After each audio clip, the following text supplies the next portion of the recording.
Bom dia, amigos do Instagram. Aqui é João Antônio Pimenta de Carvalho, pneumologista, mais uma vez utilizando esse espaço para esclarecer temas e assuntos relevantes na especialidade de pneumologia. Hoje nós vamos falar sobre as diferenças de asma e bronquite. Para tal, mais uma vez, nós temos aqui a presença de minha secretária, Nayara, que vai começar formulando as questões. O pessoal pergunta qual é o sintoma mais comum da asma. A asma, antes de eu falar do sintoma mais comum, é uma situação hereditária, né? Normalmente, o paciente tem familiares que já tiveram ou têm asma, como pais, avós, irmãos e assim por diante. A pessoa nasce com esse problema, né? É uma situação genética, como eu disse, na qual os brônquios desses pacientes são hipersensíveis a vários estímulos, né? Como poeiras, perfumes, ácaros e assim por diante. E na asma tem um fenômeno que a gente chama bronquite, inflamação dos brônquios, mas deve-se evitar esse termo na asma, deve chamar os asmáticos somente de asma. Bronquite é um termo utilizado para outras situações que eu vou explicar mais adiante. Então, quais os sintomas? Muita gente já percebeu uma doença bastante prevalente, muito comum, que o principal sintoma é a chieira, né? Aquele piado no peito, é o que chama mais atenção. Junto com isso vem a falta de ar e a tosse que pode ser seca ou acompanhada de secreção. Essa secreção, também chamada expectoração, geralmente é mucosa, hialina, mucosa, né? Essas manifestações são intermitentes, ou seja, elas ocorrem e depois elas desaparecem espontaneamente ou às custas de uma medicação apropriada. E também alguns pacientes podem queixar de opressão retroesternal ou dor no peito. E essas são as manifestações mais comuns. E os sintomas mais comuns de bronquite são quais? Bom, a bronquite a gente considera, o pneumologista, ela fazendo parte das chamadas DPOC, doença pulmonar obstrutiva crônica, que tem basicamente dois tipos, o enfisema e a bronquite crônica.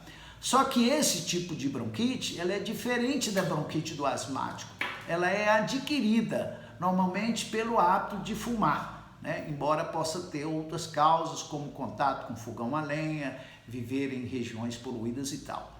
Então, normalmente essa doença, ao contrário da asma, os sintomas se manifestam já na idade adulta, em torno dos 50 anos em diante. E os sintomas, eles são progressivos, eles vão aumentando cada vez mais de intensidade, né? Ao contrário da asma, que a pessoa tem os sintomas, melhora e depois volta. Na bronquite crônica do tabagista, eles são progressivos. O sintoma mais comum é a tosse, é o que mais chama atenção. A tosse também inicialmente seca e posteriormente acompanhada de uma secreção que a gente chama mucosa ou da cor de clara de ovo, né? Do tipo clara de ovo. Com o passar do tempo, esses pacientes passam a ter também falta de ar, igual na asma. Mas a falta de ar aqui, como eu disse, ela é progressiva, ela vai aumentando e piorando com o passar do tempo. Pode ter chieira também, nem sempre tem chieira, né? E vocês viram que as manifestações são idênticas, muito parecidas. Chama atenção aqui na bronquite crônica a pessoa ser fumante. Embora o asmático também pode fumar e ele pode ter as duas doenças, asma e bronquite crônica. E quais são os exames que fazem o diagnóstico de uma asma, da bronquite? Ok. Na asma, como sempre, o que chama a atenção do médico, seja o clínico geral ou o especialista, são as manifestações clínicas. Tosse, chieira e falta de ar que ocorrem de tempos em tempos, espontaneamente, melhoram ou às custas de remédio, e essas manifestações são provocadas ao contato com determinados agentes ambientais, pelos de animais como cachorro, gato, cheiros fortes, contato com pólen, barata, determinados alimentos são os precursores, né, que desencadeiam as crises. Então, essa é a manifestação clínica. E o diagnóstico é confirmado pelo exame físico, pela presença dos famosos sibilos, a sibilância, que o especialista ou qualquer clínico tem condições de identificar, né?